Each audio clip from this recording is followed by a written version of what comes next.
All right, good morning or good afternoon, guys, depending on what time you're watching this video. Today, for reading, I'm going to be taking over. This is Mr. Stone. If you don't know who I am, you've seen me in some of the morning meeting videos. I'm going to be taking over for Miss Harris today and doing her reading lesson.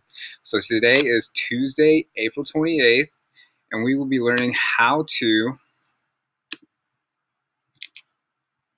one second, how to compare and contrast information within an informational text. So you might be asking yourself, what is an informational text? Well, it's a piece of text that includes real information in it. We will be successful when we can turn headings into questions, answer the questions to identify similarities and differences, use signal words to identify similarities and differences, and we can write a summary using what you know about the similarities and differences within a story. So over here is our anchor chart of how we compare and contrast. You might not know what that means. So let's take a look at the definition of what compare means. It means how two or more things are alike. So when we're looking at two different objects or two different things, two different places, we're looking at how they are similar. We know they are similar when we can see key words such as also, similar, both, to, the same as, in addition, and like. And contrast is just the opposite of compare. It means how two or more things are different. We do that by finding signal words like different, unlike, however, instead, although, and unlike. And there are multiple ways to actually organize this information. And two ways we can do that is using a Venn diagram and a 3-column chart. We're going to be using one of these today, but these are the most popular ways to identify and how to use graphic organizers to compare and contrast what we read. So using these two things making reading easier. It helps us organize our information into columns or into circles to help us organize the information of how things are alike and how things are different. We use that by marking them with one side being whatever the object or place or thing is, the other being the other that we want to compare or contrast it to, and in the middle is how things are alike. So today we're going to be reading a story about butterflies, and I've made our chart here. We're going to be using a 3-column chart. We are comparing a monarch and a western pygmy blue butterfly, and in the middle we're going to be looking at the characteristics that they both share. So let's get in our story. This is a piece of expository text, meaning it is real information. It includes real stuff about butterflies. So our story is called Butterflies Big and Small. There are more than 725 species or kinds of butterflies fluttering around the United States and Canada. These fascinating creatures taste leaves with their feet and only see the colors red, yellow, and green. The monarch butterfly and the western pygmy blue butterfly share these same traits, but they are also different in many ways. So I'm already seeing a couple keywords like same and different as we read that first paragraph. So this next passage, size and color. That sounds like to me as I read that we're going to learn about the size and the color of the two butterflies. The western pygmy blue butterfly is the smallest butterfly in the world. It is just about a ½ inch across from wingtip to wingtip. That's smaller than a dime. So that is something you can look in your hand and visualize it. It is smaller than a dime. Let's read about the other one. Monarch butterflies are much bigger. They measure about 4 inches across. So if you hold your hand out, they're about as long as your hand is. Size is not the only way monarchs are different from pygmy blues. Monarch butterflies are a bright orange color with black markings. That makes them easy to see. Pygmy blue butterflies are mostly brown and blue, and they blend in with their surroundings. Many people walk right by pygmy blues, unaware that they are even there. So we learned that their sizes are different. One is the size of a dime and the other is about the size of your hand. We also learned about their color as well, that one is very easy to see and one is very harder to see. Moving around. Almost all butterflies migrate or move to different areas. The monarch's journey is the longest migration of any butterfly in the world. It spends summers in the northern United States and Canada, then it migrates south to Mexico in early fall. Many monarchs travel more than 3,000 miles. Wow. Western pygmy blue butterflies inhabit southwestern deserts and marshes from California to Texas. They migrate short distances north to Oregon and also to Arkansas and Nebraska. Both monarchs and blue pygmies migrate when the weather gets chilly. Butterflies are cold-blooded insects. They are hot when the weather is hot and cold when the weather is cold. As a result, both butterflies migrate to stay warm. They also journey north or south to find food. Hmm. So we learned about the distances each travel when they're migrating. One travels 3,000 miles, and the other just travels up the coast of the Southwest, up to Oregon. 3,000 miles compared to the other one is very short. You can look on the map here in the key.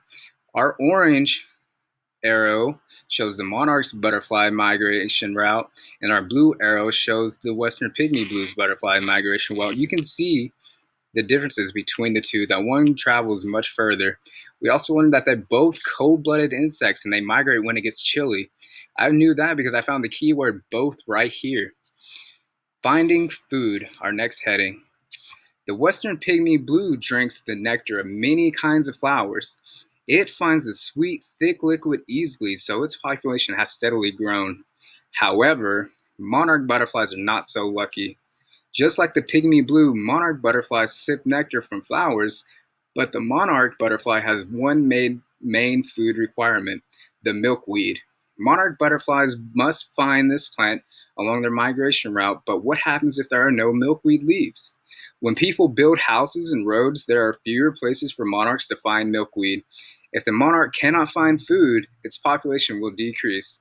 The western pygmy blue and monarch butterflies are not endangered or at risk for becoming extinct now, but biologists are worried.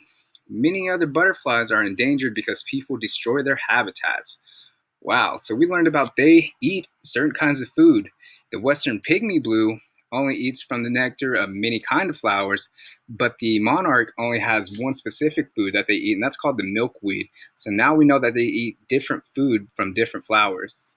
Help butterflies, our next heading. Like all wildlife, monarch and pygmy blue butterflies should be respected. People need to preserve butterfly habitats. To help, they can work to change laws, plant milkweed, and make it illegal to destroy animal habitats. Learning about butterflies and what they need to survive is important. That way there will be plenty of western pygmy blue and monarch butterflies for future generations to enjoy. So after reading that, let's look back and find our headings and turn those into questions. Size and color. When I read that, to turn that into a question, I'm thinking, so what is the size and color of western pygmy butterflies and the monarch? That is the key information that I want to look when I'm reading this portion right here. Is what is the size and what is the color? Next one is called moving around. So I'm looking at that and I read that, I'm thinking, how do they move around? Is it going to talk about how they move around by flight or by travel, or where do they go? And our next heading says finding food. That to me tells me that they're going to be looking for food. How do monarchs and how do the pygmy blue butterflies find their food? And our last heading says to help butterflies. That sounds like to me that how are we going to help these butterflies? We're also looking at how to be successful is how we can find the similarities and differences in the passages we read. So if you were like me, you were spotting the keywords and the signal words as well for comparing and contrasting. So we looked in the size and the color, and we learned that they're different sizes. Well, the pygmy blue butterfly is the size of a dime. The monarch is the size of your hand. So now we know the differences between the two. One's the size of a dime, and one is the size of your hand. We also learned that they're also different colors, so we know their colors are different as well. One is very easy to see, and the other is harder to see. In the first paragraph, we learned that both creatures actually taste with their feet, and they can only see red, yellow, and green. So now we have something that they're alike: their taste, how they taste, and what they see. In our next passage, moving around, we learn that both of these creatures migrate and that they're both also cold-blooded insects. I learned this because I found the signal words as we read through it. But what I found out that was different about them is that they travel many differences. One travels 3,000 miles while the other just travels up a couple states. Those are two big differences. I could tell that by just looking at the map down here that these arrows are much further than this one. In the finding food, I learned that one butterfly, the pygmy, can eat from many kind of flowers, but the monarch only can eat what is called the milkweed, so it has to be very special with how it finds its food. That is one big difference, is that one can eat many foods and the other can only eat one type. So looking at that, let's fill out our chart. Monarch,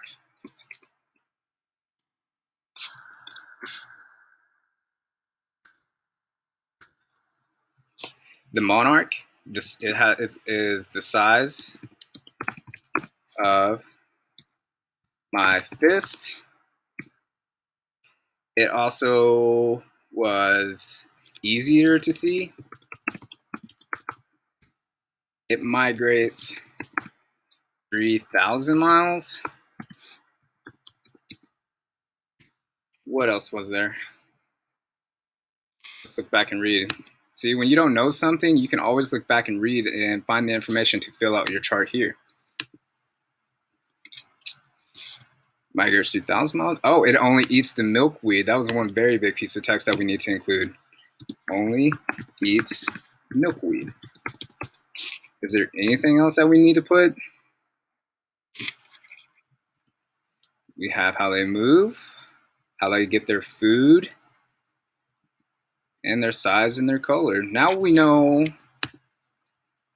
all about the monarch, how it is different from the western pygmy blue butterfly.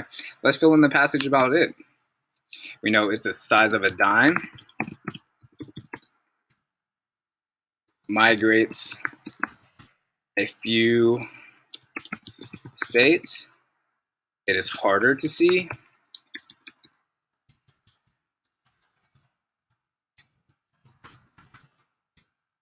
And it can eat anything. But not anything, but any of the flower's nectar.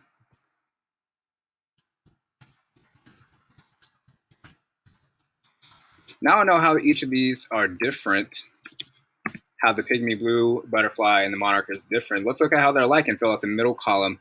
You see on the other sides, these are their differences. Now let's see how they're alike, how we can compare the two. So I look back, I remember in the first paragraph that we read that they share the same taste and how they taste. That is that they taste with their feet. Taste with their feet. What else do they do? Oh, they can only see the same colors, red, yellow, and green. So we have to include that. Can only see red, yellow, and green. So now we know how they taste, how they see. Was there anything else?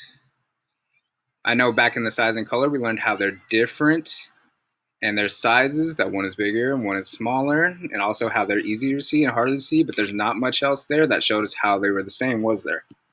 So we move on to moving around. Let's look at back in this passage. We know that they both migrate, but they migrate especially when it gets chilly. Because right here I found my signal word. Both monarchs and blue pygmies migrate when the weather gets chilly. So we're going to put that in our middle column. Migrate when the weather gets chilly. Also, if we look back, that we've learned that they're both cold-blooded insects, so we can write that down. Cold-blooded. Is there anything else in the moving around? Oh, right here. As a result, both butterflies migrate to stay warm. We can keep that here in the middle column, that both migrate to stay warm. Finding and using your keywords help you answer your questions when you're comparing and contrasting, and it makes it a lot easier than thinking about what could possibly be a similarity or what could be a difference. If you don't find your signal words, it's kind of a hassle on you. It can be tougher to do. So I think we're done with the moving around section. Let's move around to the finding food. Was there anything in here, any sort of signal words about how they're the same? Not here.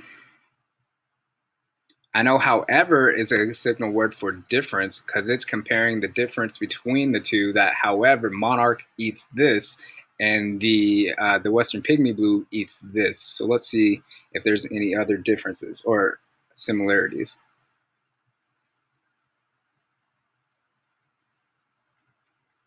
My food is popular.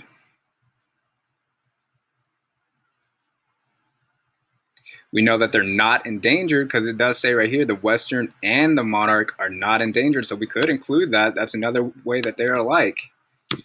Not endangered. Anything else if we look back here and read? Not here. We can write here as well that they should be respected. We could put that, but we're not talking about how we should respect the differences. We're talking about how these two have similarities and differences. So we're not going to put this right here. To help, they can work together. Good. I think we've pretty much completed our chart here. So let's organize it a little more so we can see our information. Much easier to see. We're going to use bullet points.